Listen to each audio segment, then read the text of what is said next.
Hey everybody, Brian King here. Welcome to Turning Failure into Fuel. I'm a resilience coach. I help entrepreneurs to grow into the people they need to be in order to grow their businesses. And I am very fortunate today to have Lisa Lockwood joining us. If you don't know her, shame on you. She's doing some really awesome stuff out there. I first encountered Lisa a few years ago when she was the keynote presenter for a networking group that I belonged to. And as serendipity would have it, we happened to be sitting next to each other at the table. And I found out she was on social media, been following her adventures ever since. And she'll absolutely bring us up to speed on how she got where she is and what the future holds for her. But Lisa is best described as my sister from another mister. You know, she has had a very rough go of in life. She had a difficult childhood. She is a survivor of domestic violence. She was a beauty queen and still is, as far as I'm concerned, even though she's not competing anymore. And at one point, she was a SWAT police officer. She served in the military. And through all the different stages of her life and all the difficulties she had, she found a way to reinvent herself, to use her life experiences to make her life better. And that is my philosophy as well in a nutshell. And I knew we had to bring her on so that you could hear her unique take on how do you take those difficult moments and make them useful so that your life becomes better and your mission becomes stronger. So Lisa, thank you very much for joining us. Thank you for that introduction, Brian. I'm happy to be here. And so is Pinky. She's on my lap. And we can come up and say in a minute. Once you start following Lisa on social media, you will see her and Pinky's adventures. There's one thing before going on, we noticed my Chloe is in the background here. She wants to be every place I am. Yeah. And it's wonderful to see what you see by her, Lisa, putting Pinky in the foreground is you see part of her heart. You know, that Pinky is her child and Pinky is part of her life. So even though she was this badass cop during those times, she's still very tender-hearted, very giving, and a very good teacher. So Lisa, tell us basically how your journey has led to you becoming a reinvention expert. Okay, well, first of all, we're all reinventing, regardless if we want to, we do it by default or we do it by choice. So becoming a reinvention expert is something I coined years ago. I was doing an interview and somebody actually said that to me. You're kind of like a reinvention expert. I'm like, what is that? I've never even heard that term. But everybody's looking for some type of brand or status or something that resonates with who they are and how they show up in the world. So coining that phrase resonated with me. It felt congruent because I had reinvented myself over and over again. A lot of times by default, reinvented because I felt I had to due to the situations that I had been in my life. So it was a means to an end versus proactively doing it when you start to make choices to say, I'm going to reinvent into this because this is what I want to do. So you can see the difference between the two. Reinventing because you have to versus reinventing because you truly want to. And we do it in every area of our life. It's not just in your career. You're reinventing your body. You're reinventing your decisions about health. You're reinventing who you are and how you show up in your intimate relationships, in your family relationships, in the way that you communicate, etc. And I actually started a path of coaching initially in the form of a life coach. And what I realized later, a lot of people do, when you feel a calling that you want to help people, and you study psychology like I did and followed some of the great mentors like Anthony Robbins as I had done and many more since then, I realized that was the thing that I felt a calling for. That was where I really felt as if I am in my zone, I'm in my place or my wheelhouse. It's helping people get what they want. What's preventing them from getting it? And then helping people find the solutions and the ways to do that. But then the niche part became career, because I had done so many different and enigmatic things and had successes in those crazy type of jobs and careers. I figured I do have a formula, and what is that formula? And then I went ahead and put that formula into book form, which is my book, Reinventing You, which came out in 2014.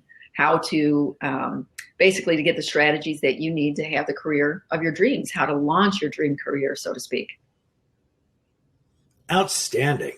And I just want to piggyback on something you were saying about making that distinction of making it because you have to versus you want to.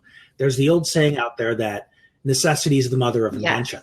Sometimes there are life circumstances that are thrown at you, and you make that declaration to yourself that the current situation is unacceptable.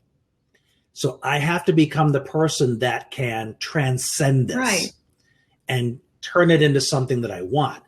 And then there's the other part where you want to, you've maybe spent enough time in one place in your life, you feel like you've accomplished everything you wanted to, and you want to try something new. Right.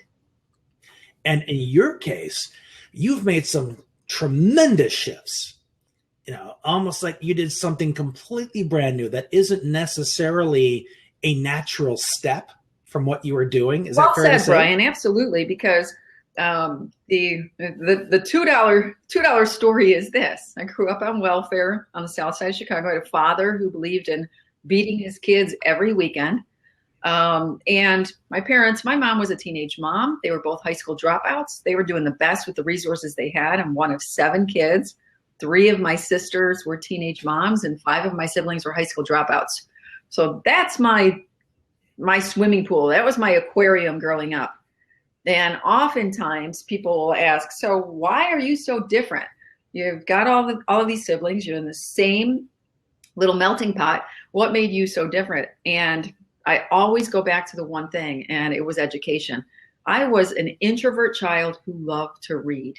So I was a reader. And what did that do at an early age? It allowed me to do well academically in other areas and disciplines in school. So if you're a good reader, you're good in history, you're good in language arts, you're good in spelling, it carries over into the other worlds. So because of that, I felt that I was rewarded in that household for being the smart kid, so to speak. So when you're rewarded for something, you want to repeat a behavior. You want the acknowledgement. You want to feel significant. And when you've got 7 children vying for parental attention, some doing it in negative ways, some, working on a way to get it in a positive way, that was me. So if I had not took a liking or had that pool affinity toward reading, my life could have turned out drastically different. So I'm very thankful for that. That was the beginning, the impetus for me to say, I know there's something more out there for me than the cycle of welfare and getting pregnant and having a man take care of me.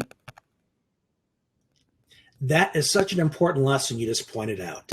When you talked about your siblings and how they repeated the cycle that your parents started, what you're basically seeing in that scenario is people that are limiting who they're watching, people that are limiting in terms of who their role models are. When you start reading, and say, even if you say, well, I can't afford a computer, great, your library has one for free. You can go and find blogs, you can find articles. When you read, it opens your mind up to the options that exist in the world you may have never considered. You bet. And I spent a lot of time at the library when I was a kid. I spent a lot of time in my imagination dreaming of being a superhero, because I was bullied because I was the weird kid that was shy. I'd rather watch the ants crawl than play kickball. I'd much rather pretend I was Superman. I was very, very introverted as well. But I always knew that the world was bigger. I just needed to figure out how to access it. And that's one of the things that reading really does for us. And my wife looks at me now as compared to my siblings, and she refers to me as the anomaly. Yes. Because I've made such different choices than they have. And I'm going to continue to do so because not only do I want different results, I believe I can create them. And that's big too. Sure, and that comes through trial and error. It's the courage to do those things, because it does take courage. When I finally did, and I worked from the time I was 12 years old just to supplement the welfare, there was nothing extra in my home, nothing. We didn't have soda because my parents couldn't afford it. I mean, we grew up with the basics, nothing extra. If you wanted anything extra, you figured out a way to do that. So I was raking leaves. I was cleaning neighbors' homes. I remember Christmas caroling was a big deal to make some extra cash. Whatever it was, I figured it out. I worked as a stock girl when I was 12 years old, and the list went on. So I had a great work ethic by the time I was 12 years old. So much so later on that I was actually hiring my siblings to do my chores in the house so that I could socialize with some of my friends when I started to be less of an introvert. So you get resourceful because you look at what is the means to the end in that situation. So when I finally did graduate high school, desperately wanted to go to college. Certainly my parents weren't in a position to do that. There was financial aid and, different things because of my socioeconomic background. So I attempted to do that. But during that period, my mother entered me in the Miss Illinois USA pageant. And I always laugh at that because it's not something that I had set out for. And even in my high school yearbook, I loved acting. So I had an affinity toward acting, and that really got me out of my introvert shell. I love acting and pretending to be somebody that I wasn't. Using the act as if principle was very early in my life. So if you look at my yearbook, it said Lisa Lockwood, what do you want to be? I see myself in Hollywood, maybe working in soap operas or something. So that was what I wanted to do. That was a kind of a passion and desire that wasn't fulfilled until later, and I'll tell you how that happened. But with my mom entering me in a pageant, of which I really did not belong. I had zero pageant training. I didn't know how to walk a runway. I wasn't equipped to handle interviews in front of a panel of professionals. Didn't know, what does it mean? Why did I even want it? It was a means to an end. My mother wanted me to get a scholarship to go to college because she wanted to help that one kid who she felt had something going for her. So I competed kind of by default, right? It wasn't my choice to do that, but I went ahead and I did that. And that also brought me out of my shell. It also taught me to act as if I belonged. I was 18 years old, just got cut off from welfare, working as a waitress, summer after high school graduation. Not the makings of a Miss Illinois USA winner, but it allowed me to have some incredible experiences that did build my self-esteem and taught me to have some courage. And that was the first step. So did you ultimately win? Did you get the scholarship? No, I didn't win, but I was really proud of how I represented myself. I placed 25th out of 205 girls, with no experience. Didn't win, didn't get $1, just got a whole bunch of self-esteem that came with that and courage. So I decided at that point it was too difficult for me to commute to school, to hold a job and everything else, take 3 buses in Chicago, and live in a house where now my sisters are having babies. So our house was busting at the seams, and it was so chaotic that I decided to research branches of the military. I figured the military is going to pay because they have a GI Bill, they have a veterans grant, and all of those things. And that, again, was a means to an end. Did I seek that? Did I want that? Did I always say, oh, I would definitely want to join the military and have to go fight in a war one day? No, but I knew deep enough in my heart that education was so important, I would do it at the cost of possibly having to go to war.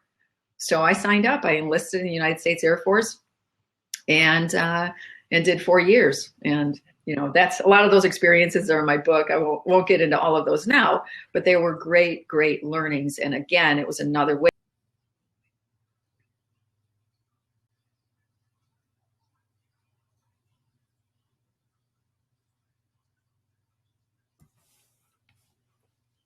way for me to build myself. This is where you are now. This is what is expected of you. Don't come in here with a sob story of how awful your life was. You need to show up and grow up, basically. Now, you actually saw some combat, didn't you? I didn't see combat. I was in Desert Storm for 90 days, Saudi Arabia. And during that period, we were on what was called Operation Desert Cleanup. And I was a heavy equipment operator. I drove tractor trailers and buses, trucks. I mean, just a myriad of things, forklifts. And my job was to actually unload cargo from aircraft and then get it to the base. So that cargo was in the form of toilet paper and water and the necessities that the troops needed. So I had the fortune of not being in combat, but actually being overseas in Saudi Arabia to keep things safe while we were in a non-volatile period. But there's no such thing as that, because several years after I left that base, they actually blew it up. And we lost a lot of Americans and allied forces. Wow. During a non-wartime situation. One of the things that I'm hearing from your story so far, which is so incredibly important, is that with each transition, you showed up ready to do the work. Yes. You realized that you needed to do some stuff in order to make this shift. And there are some people, and I imagine you've encountered them, that their first response to something new is, oh, it sounds so hard. It's going to be so hard to do. So what? Work is work is what grows you. They what I tell people is they haven't grown their courage muscle. So imagine, how many times you activate your ability to have courage. And I don't care if it's little baby steps, it's just one more thing further than what you have done in your life. Just one more thing. I'm not telling you to jump off a cliff and, go scuba diving and skydiving. None of that. It's let me look at a client. Let me look at a client's needs. Where are they? Where do they want to go? What's preventing them? And usually it's the self-talk, and it's a story that they've told themselves why they can't have what they really do want. So once we get rid of all that minutia of the BS story that they're telling themselves, and I don't permit my clients to be a victim ever. Once they get on that path, I'm not the hand holder. It's like, oh my gosh, how awful for you. That must have been terrible. No, it's like, you know what? And I got this from Jack Canfield, which is fantastic. He was in The Secret, and he said, you know what? 85% of the people have had screwed up childhoods. So you are not unique out there. He goes, your past is your so what? What are you going to do now? And that's the way I look at it. And I don't care what has happened to that person. There's stories of people who have been raped and molested. And believe me, I've worked with these people. Yes, that happened. So what are you going to do about it? Are you going to play a victim? And are you going to allow yourself to let that person dictate your happiness, your joy, and your success for the rest of your life? Because you just surrendered. You just gave the reins of your life to somebody else. Is that what you wanted? Is that a goal that you had for yourself? So reframing their mindset to get their head wrapped around the fact that they are not a victim only because they're choosing to be that. So now let's get some power and empowerment in you to say, I no longer choose to be the victim, to have a victim mentality. Hallelujah. Oh. One of the things I tell my clients when they come to me with their story of how rough their childhood was and so on, I ask them, when did you make the decision to be helpless? Nice. And I said, well, that's not what I'm doing. Really? You're telling me how many options you don't have. You're telling me how many things about your past have defined you based on the meaning you decided to assign to those events. Yes. So you're deciding to be trapped by that. And Anthony Robbins, he says, past does not equal the future. You bet. So when we say to them, the next question then is, yeah, that's what happened up until today. What are you going to do now? What are you going to do next? And so much of your reinvention story is that, I've had this path. It's not giving me the results I want. What am I going to do next to create those results? I'll go into the Air Force. I'll become a police officer. And so much of it was that. And something also that you mentioned is you break it down into manageable steps. Someone doesn't come to you and say, I want to know how to skydive. Great. I'll take you up in the plane and push you out. There's all this training that goes in front of it. Yeah. You take the smallest steps necessary to build your confidence, get some momentum, and start feeling some results. And staying in action like that makes you realize just what a creator you are. I love it. Well said, Brian. Yeah, we speak the same language, no question about it. Oh, yeah. Like I said, you're my sister from another mister, Now, about a year ago, you made a big geographic move, right? You were in Chicago, and then you moved out to LA. So that had been something that was gnawing at me for a long time. I came to Los Angeles when I was 13 years old on a road trip with my best friend and her dad. We talked about the people you surround yourself with, or we made a reference to what you're reading and who your mentors are. Fortunately, I had a friend who was extremely intelligent. My best friend who lived down the street, who had a beautiful middle class, living. And I always looked at that as, well, that's great. That's what I want. That's what I strive for versus the welfare HUD home situation that I was in. So I gravitated toward what I wanted. So I had the opportunity to travel with their family and do a road trip across the United States, went to California, and I had an affinity for it, affinity for the climate, the palm trees and everything else. And I said, I'm going to live there one day. So along, my life path of all these kind of default situations based on some of the choices that I had, I wasn't able to do that. And finally, I had a defining moment. Defining moment was during an Oprah Life class, because as a coach, as an educator that I am right now, I am always honing my skills, sharpening the saw. What is next? What is next? So I happened to be in Chicago, and a friend of mine who does the audience booking said, you got 10 friends that want to come and see Oprah Life class with Bishop T.D. Jakes. Didn't know who he was, but I'm like, I definitely want to have the experience, because if Oprah's putting it on, it's probably going to be some good stuff, great information. I don't care if I get one nugget, it's worth it. So I researched him really quickly, and I found out that he was a preacher. He wrote a book called Instinct. And I said, you know what, that story resonates with me. I'm looking forward to it. So I get there. During one of the commercial breaks, he said, and it's often a question that I pose to my clients. A lot of times you're posing questions. You forget to check in with yourself once in a while. That's why coaches need coaches. You have to always continue to evolve that way. So when he asked the question, what are you sitting with right now? What decision do you have right now that you could feel it within you that you're not taking action on? And I knew in that moment, two things came up for me. It's like, oh, I didn't want to address it, but the two truths were, I no longer wanted to live in Chicago. I moved to Chicago. I was there almost 3 years post-divorce after living in Montreal. And I was dating a great guy, wonderful guy. But I also knew that this was not my forever guy. I said, there's so many things that are phenomenal about him, but I know that this is not somebody that I would like to have as a partner for the rest of my life. So those two decisions were, I desperately knew I wanted to live in California. I have a friend that was just getting ready to move to California, so now it's in my face and it's showing up like, why does she have so much courage to do that, to take that step? What is really stopping me from doing that? And the other thing was I needed to end that relationship. So Bishop T.D. Jakes and Oprah Life Class in that moment allowed me to say, this is what's showing up, this is what I'm not addressing, and I need to address it. And I'm a woman of quick action, I'll tell you that. The second I have something in my face and I know I've got to address it, it gets addressed. Went home that night, I called a real estate agent to list my property, my condo downtown Chicago, and I had a date with my boyfriend where I ended the relationship. Just like that, no looking back. Then I hopped on a plane a few weeks later and tried to find out where I was going to live in California. Told my agent, you've got to sell. I found a place and it's going to be ready by this particular date. And it's going to happen. And I had such confidence that it would. How the law of synchronicity, everything lines up when you're doing the right thing. You're on the right path and it's all just melding together. Well, lo and behold, he was able to sell my place for a cash buyer in a rapid amount of time. And I was able to actually come in and get the place that I'm in right now. And it's a perfect location. And I walk to incredible amenities and the list goes on. And I could not be happier. So it was a good decision. It was a sound decision, but I took immediate action on it versus weighing 1,000 pros and cons. You are the poster woman for the law of attraction. They have so many things just fall into place like that. Mm-hmm. And I can't emphasize enough, anybody who's watching or listening, these transitions didn't fall in your lap. Nobody did you any favors. These things were not given to you. You made a decision, you took immediate action, and you did the work. That's the only way these things are going to happen. You bet.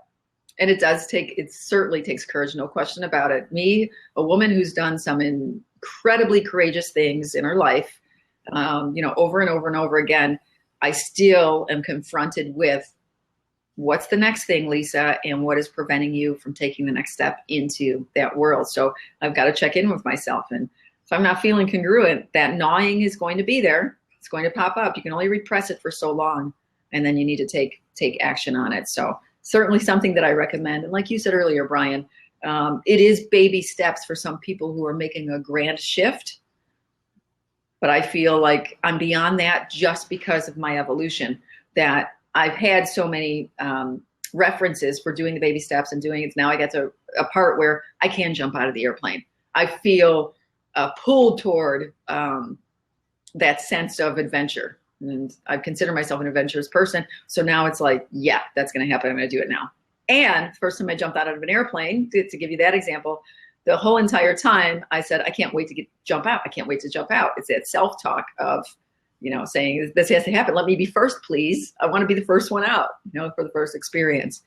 So I turned into a bit of an adrenaline junkie, and certainly that helps, but I don't expect that from my clients. Everybody's got their own path, and you need to meet them where they are. Absolutely. I mean, just within the past year or so, I'm having to rely more and more on a wheelchair because of my physical condition changes. Okay. And I went through that grieving period of the letting go of the dreams I had that involved being able to walk. Okay. And once I got past that, I started asking myself, how can I continue to have those same adventures, but do it from a wheelchair? And just within this week, I saw a video of an Iraqi war vet who had an all-terrain wheelchair that had treads instead of wheels. Yeah. And he fashioned a plow on the front of it, and he plows his neighbor's driveways from the snow. So he's still out there doing it. He's just using a different vehicle. So it all comes back to researching and knowing what your options are for moving into that space you want to be in.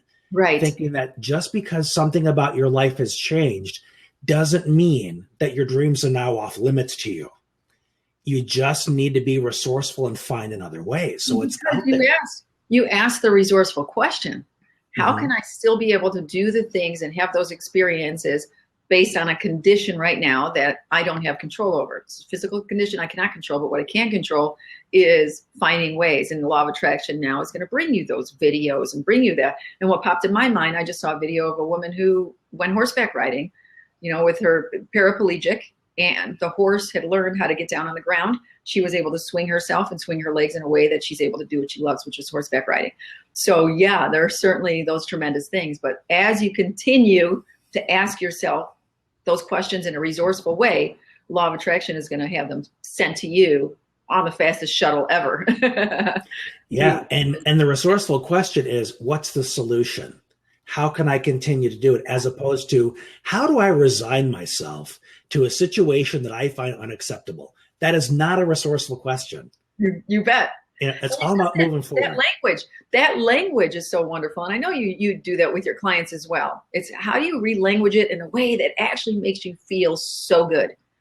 Because you have to, when you're making a request to the universe, to God, universal energy, whatever it is, coming from that resourceful state, you're going to get creative and awesome answers. They're going to come to you because they're phrased in a way that you're in a place of joy. I know there's something out there that's so amazing. I know tomorrow is going to be awesome. I know it's going to be, I have a blessed life. And I have alerts on my Google Calendar that tells me that I had pre-set up, I'm going to have a fortunate day. Today's a blessing. Today I'm going to receive a surprise. And they're random. So when I get these on my phone and on my computer and it pops up, and I'm like, oh, that just puts me in that moment of, yeah, check. Yeah, it is a fortunate day. Why is it a fortunate day? I allow myself to flood myself with gratitude on why it's fortunate, and then wait for the surprises to unfold. The end of the evening, now I have a check-in.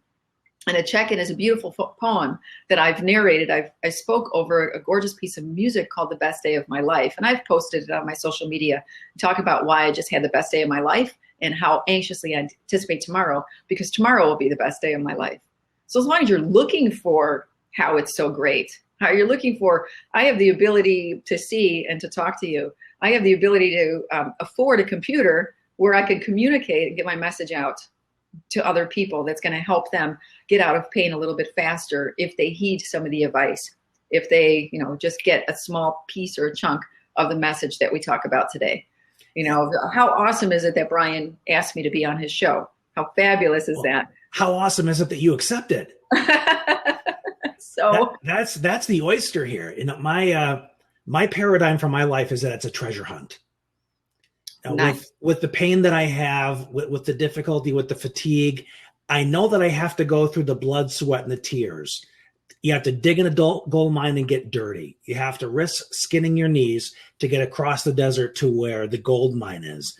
You have to have those rough patches to find the treasure. So even on my most painful days, I know this is part of the work. This isn't a curse. This isn't this awful thing. This is part of the hunt. And that's one of the things that keeps me going. I like it. I like it a lot. So you're doing a lot of really awesome stuff on there. You're a frequent contributor on CNN, especially, unfortunately, when there's some big police event, like a lot of these shootings we've been having. You're one of the people that's called upon to weigh in on that. So there's plenty of ways to capture your expertise. You also have courses on your website that people could go to and take to learn about reinvention. Yes. And you have books. So what is the best way for people to locate you and learn from you? Best way is my website, because my website will give you my email as well, which is simple because I've branded my name, Lisa Lockwood. So it's lisalockwood.com, and email simple, lisa@lisalockwood.com, and you'll have direct access. I'm on all social media. Well, not all. There's so much now. But Find me on Facebook. Facebook, Twitter, Instagram, doing my thing there. So it's easy to find me. LinkedIn, especially gives my whole resume and my professional background as well, and gives people kind of an idea of how I could help them. But certainly the first step that I tell most people is, after they hear an interview, something resonates with them, and they're like, you know what, that makes sense. I offer people a 30-minute consultation at a very, very minimal price. It's affordable for anybody to say, you know what, I don't know if Lisa is the perfect coach for me, but how about a small morsel of a 30-minute consult where you get a questionnaire in advance. I ask a whole bunch of questions, you answer that, and then I'm prepared based on your answers in that 30-minute kind of golden time that we have together. And then we decide to move further along, whatever it is they're looking for. If they want career advancement, they're stuck, they're not sure what their passion is, they haven't figured that out. And that's the biggest thing that I get over and over. It's in my book, Reinventing You. I don't know what my passion is, Lisa. I don't know what my passion is. Like, oh. And so many people actually do know what their passion is. They've just shoved it to the back because they're afraid. They're afraid that if they indulge it, they'll feel the misery of not being able to get it. You're reading a page right out of my book. Yeah, but it's, oh yeah. You and I are cut from the same cloth. There's no doubt about it. Right out of Reinventing You. Great minds think alike, right? And I clearly say that. I say, you know what it is, but you're afraid. And here's what happens when you think about you having or doing that thing that you've been wanting to do. What happens is your body feels two things at the same time, fear and excitement. So that's the little tornado, or hurricane that's happening in your body. Is like, if I do that, what does that mean? One step forward, one step back. I would love it, but, then the fear. So they're juggling and it's going back and forth, and they know what it is. They know what their passion is inevitably. And, I take them through a process to get them to that answer a little bit quicker, and then figure out a way, how can they monetize doing what they love? Yeah, and fear is nothing but a problem-focused story that you keep repeating in your head over and over again. And you need to shift it into something more resourceful. So, Lisa Lockwood, author, former SWAT team cop. Yeah, I'm a professor. I actually teach. I'm a part-time adjunct faculty and professor out here in LA, and I teach a couple of things. I teach in the general education success strategies, but also in my other expertise, which is police. I teach investigations, introduction to policing, and criminology, depending on the term. So I've always got my foot kind of, even though I've reinvented, obviously, and deeply in the personal development and career world of helping people get associated to what they want to do, I'll never take my foot out of the expertise and what I had acquired over the years in policing and law enforcement and as a detective and SWAT. So being able to keep these people safe, the people who are deciding, I want to be a police officer or go to the FBI or DEA, I've worked with all those agencies. I'm able to talk to them about what they can expect. And obviously with the military as well, teaching them how to not be a victim in their new careers, teaching them how to have great conversations with people. One of the impetuses for me to get into personal development was I loved to listen to people talk about their woes. Not that I like misery, because I was always looking for a solution. What does this mean? What are they doing? Why are they having this issue right now? And I was the unofficial coach or psychologist on the police department. Police officers were coming to me left and right. We were meeting squad to squad out on the street during our breaks. They would tell me about their relationship issues in their marriage. Why am I not being promoted? Why does the supervisor not like me? Blah, blah, blah, blah, blah, blah. And I was the solution gal, and I loved it. I got my degree in psychology. I didn't get my master's. And I said, this is a calling. So now couple that with the ability to get confessions out of criminals, to work with victims and have them tell me their story in the most volatile situations you could possibly be in, where they don't want to talk or they don't want to let you know what their spouse did, or an abuse to a child, the worst scenarios. To have the ability to get them to talk to me and to tell me their story was a gift. So that whole police career, aside from doing a good job and serving a community and preventing crime and putting a lot of bad guys in jail, I had the ability to really hone my skills in interacting with the public and my coworkers and get them to say things that they wouldn't normally say. So the ability to build rapport is so important. Yeah, my degree's in social work. There you go. Yes. So, yeah, we're just kind of wired for this. So Yeah. LisaLockwood.com, Reinventing You is the name of the book, right? Yes, Reinventing You. Mm-hmm. And do a Google search. You will find all kinds of wonderful clips about her doing her thing. I applaud you, I respect you, and I thank you for being on today and having this conversation. Brian, thank you so much. And thank you for having such an incredible mission to help people. I mean, everybody, I believe, is out there to help people. And they're trying to figure out, because that's the biggest gift. You know that when you give and pay it forward, that you feel this just intrinsic, there's no replacement for the feeling of paying it forward. You do that. You figured out a way to do that as a living, obviously, as well. And it's a beautiful, beautiful gift. So I love the idea of knowing that I can help people figure out a way to serve. And I don't care what job or career you're in, there's a way that you can serve and do well. So there you have it. Absolutely. And we'll be in touch. You can count on it. Thanks, everybody, for watching and listening. If you want to follow up with me, my website is brianraymondking.com. And I look forward to receiving your feedback on today's episode. Thank you again, Lisa. I'll be talking to you soon. Thanks, Brian. Take care.